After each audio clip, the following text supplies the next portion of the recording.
Bonjour monsieur, bonjour madame. Merci de participer et d'assister à la journée nationale du sport scolaire à Paris. Nous sommes avec Félix à la technique.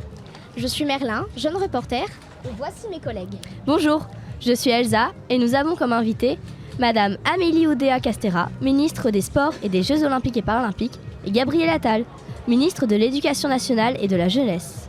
Et maintenant, Merlin va vous poser une question.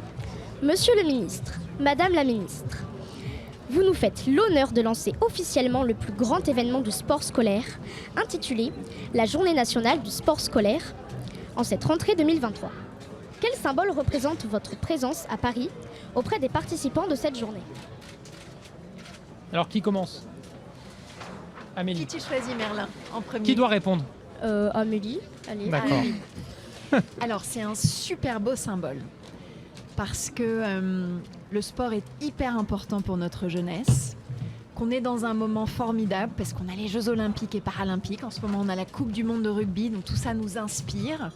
Et puis, vous l'avez suivi, le président de la République a mis une impulsion très, très forte sur la place du sport à l'école, dont moi j'ai tendance à dire que c'est la mère des batailles.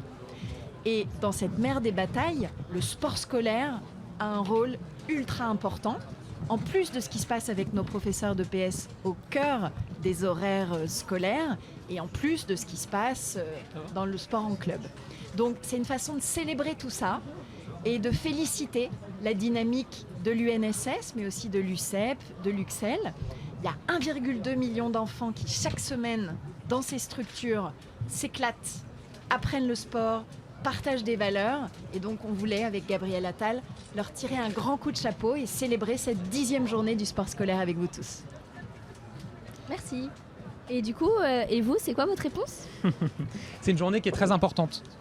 C'est une journée qui est importante parce qu'elle permet de mettre en valeur le sport scolaire. Et évidemment, avec Amélie, avec le gouvernement, le président de la République, on est extrêmement attaché au développement du sport à l'école et plus largement du sport pour les jeunes et dans toute la société. Ça permet de féliciter et de remercier tous les partenaires, et Amélie les a cités. Et je crois que ça permet aussi de rappeler que c'est bien plus que du sport, ce qui se passe ici.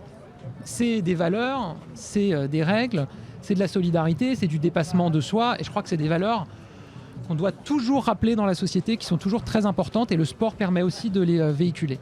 Merci beaucoup. Du coup, maintenant, je vais vous poser une deuxième question. Nous sommes à moins d'un an des Jeux Olympiques et Paralympiques de Paris 2024. Cela fait plusieurs années que l'État et vos deux ministères sont impliqués dans cet événement. Quel message vous souhaitez envoyer au monde en impliquant la jeunesse et le sport scolaire ? Alors, c'est pour moi cette fois-ci qui commence ? Ouais. C'est une année extraordinaire, historique, qui démarre. La France accueille les Jeux Olympiques et Paralympiques. Et nous, ce qu'on porte, ce qu'on veut, c'est qu'il y ait une génération 2024. C'est-à-dire que tous les jeunes qui étaient scolarisés pendant ces Jeux Olympiques et Paralympiques, ils y participent d'une certaine manière, notamment avec le développement du sport à l'école. Et ce qu'on veut aussi, c'est qu'il y ait un héritage. C'est qu'on garde quelque chose dans notre pays du passage des JO.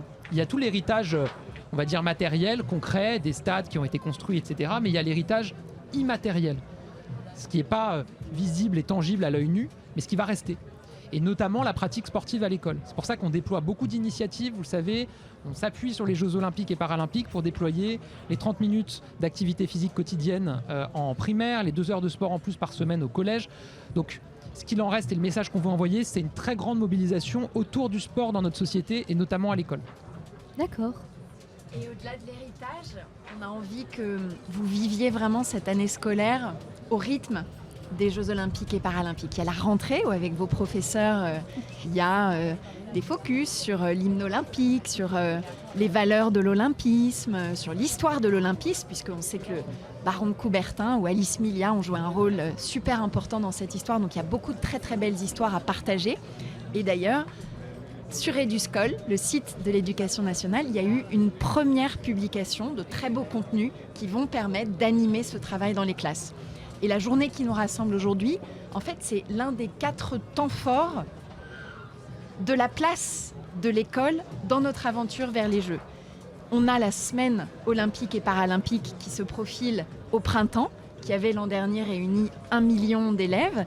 Et puis on a la journée paralympique qui arrive le 8 octobre prochain et ensuite la journée olympique. Et ça, avec le comité d'organisation, le COJO, on a défini ces 4 temps comme étant super structurants pour bien embarquer notre jeunesse. Et le dernier point que je voulais mentionner, c'est la billetterie populaire. Vous savez que l'État a mis en place une billetterie exceptionnelle pour emmener 260 000 jeunes aux Jeux Olympiques et Paralympiques, dont 200 000 scolaires. Et avec Gabriel, on est en train de mener à bien la répartition dans toutes les académies pour que chacun, vous sachiez, dans le cadre d'un petit programme pédagogique, comment vous allez pouvoir participer pour de vrai à cette superbe aventure. Merci beaucoup. Et maintenant, nous accueillons Blossom qui va vous poser d'autres questions. Bonjour à vous. Les fédérations sportives scolaires et notamment l'UNSS font un travail remarquable dans tous les collèges et lycées de France. Pourquoi le sport scolaire est amené à prendre une place importante dans le parcours d'un élève et d'une famille ? Je démarre encore ou tu veux démarrer ? Comme tu veux, vous choisissez. Allez, à vous. D'accord. Encore. Le sport scolaire, c'est extraordinairement important.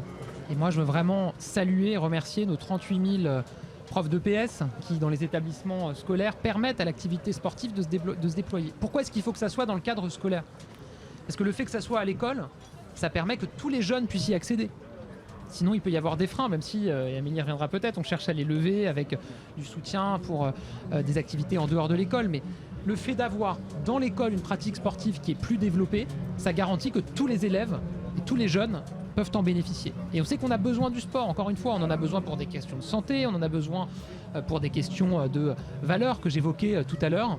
Et donc c'est pour ça que c'est très important. Et moi, je le dis, là, notre pays a vraiment de la chance de pouvoir s'appuyer sur tous ces professeurs d'éducation physique et sportive, sur toutes les associations qui participent aussi au sport à l'école et en dehors de l'école. Et il faut qu'on continue à les soutenir.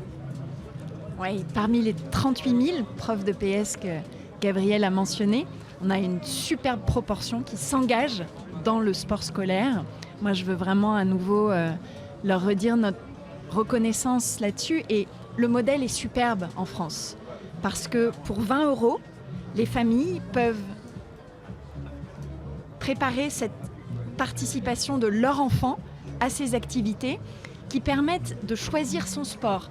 On sait que l'année, on suit le programme qui est préparé par le professeur de PS. Là, on a la capacité à choisir son sport, donc à approfondir, à le faire aussi dans un régime un peu de compétition. Donc on a cette émulation.